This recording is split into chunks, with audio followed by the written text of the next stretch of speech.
Hello student, आज का second lecture है केमिकल काइनेटिक्स में वेग नियम। वेग नियम क्या है? द्रव्य अनुपाती क्रिया नियम अनुसार किसी अभिक्रिया का वेग उस अभिक्रिया के सक्रिय अभिकारकों के सांद्रता पदों के गुणनफल के समानुपाती होता है। मतलब कोई भी रासायनिक अभिक्रिया है, उसमें जो सक्रिय अभिकारक हैं उन अभिकारकों के सांद्रता पदों के गुणनफल के समानुपाती होता है, जबकि अभिकारकों की संख्या घातांक में जाती है। यहाँ सक्रिय अभिकारक का मतलब क्या है? सक्रिय अभिकारक का मतलब होता है कोई भी अभिक्रिया में सभी अभिकारक भाग नहीं लेते। किसी भी अभिक्रिया में, जब मान लीजिए ए बी सी अभिकारक हैं और क्रिया करके क्या बनाते हैं, उत्पाद प्रोडक्ट बनाते हैं। तो मान लीजिए सी जो है यह अभिक्रिया में भाग नहीं लेता है, ठीक है। तो यहाँ ए और बी ही क्या होंगे, सक्रिय अभिकारक होंगे। मतलब अभिक्रिया का वेग किस पर निर्भर नहीं करेगा, सी पर निर्भर नहीं करेगा। क्लियर? तो सक्रिय अभिकारक का मतलब यहाँ क्या है, सक्रिय अभिकारकों का मतलब है वे अभिकारक जो अभिक्रिया में भाग लेते हैं, और जो अभिक्रिया में भाग नहीं लेते, जैसे सी भाग नहीं लेता है। उत्पाद केवल किससे बनता है, और बी से। तो वेग नियम क्या हो गया? वेग नियम के अनुसार किसी अभिक्रिया का वेग सक्रिय अभिकारकों के सांद्रता पदों के गुणनफल के समानुपाती होता है। जैसे एग्जाम्पल, एक एग्जाम्पल, ए और बी क्रियाकारक है, N1 N2 उनकी संख्या है, और ये क्रिया करके क्या बनाते हैं, प्रोडक्ट उत्पाद बनाते हैं। तो वेग नियम क्या कहता है, अभिक्रिया वेग समानुपाती ए की सांद्रता बी की सांद्रता, और जो N1 N2 है ये इनकी संख्या है जो किस में चली जाती है, घातांक में चली जाती है। किस में चली जाती है, घातांक में चली जाती है।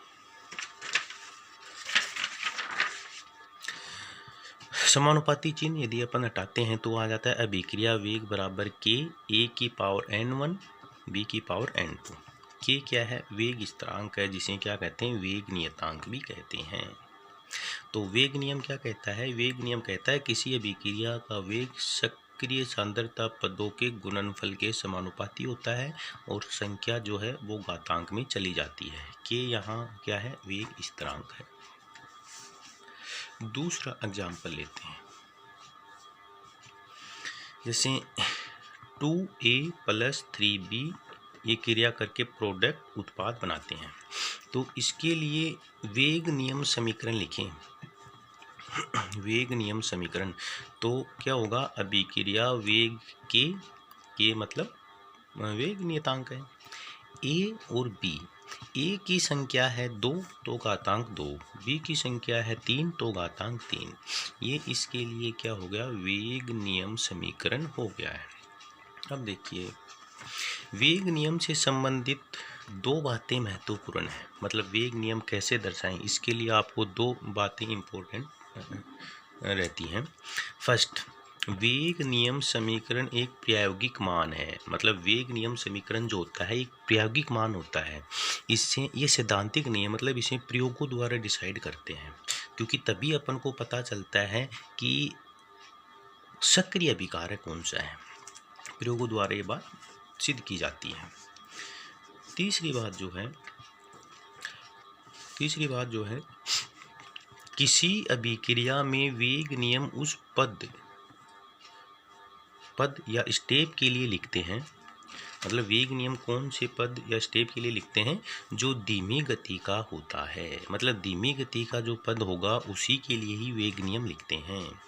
अर्थात अभिक्रिया 2 या अधिक पदों में होती है, 2 या अधिक पदों में होती है, तो वेग निर्धारक पद वह होता है जो धीमी गति का होता है,